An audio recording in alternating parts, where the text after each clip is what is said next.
It is a legal requirement that staff involved in a food environment are trained and/or supervised in accordance with their work activity. The responsibility for the supervision and training of staff lies with the proprietor of the food business. Maintain a high standard of hand washing. Wash hands using the correct procedure. Wash hands as frequently as necessary. After handling rubbish. After smoking.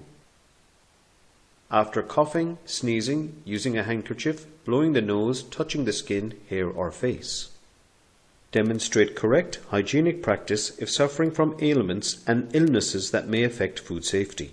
Employees should report to their supervisor if suffering from any ailments or illness, in particular diarrhea or vomiting, which may affect the safety of food. If they are absent from work due to any ailments or illnesses which may affect the safety of food. If they suffered diarrhea or vomiting while on holidays, especially overseas.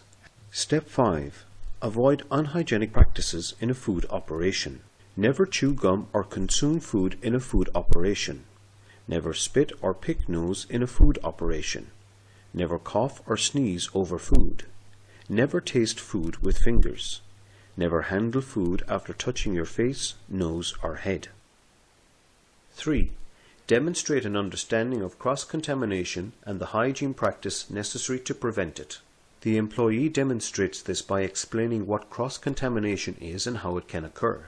Give examples of what steps are taken to avoid cross-contamination during their work activity, and ensure raw and ready-to-eat and cooked foods do not come in direct contact with each other during any stage of the food operation.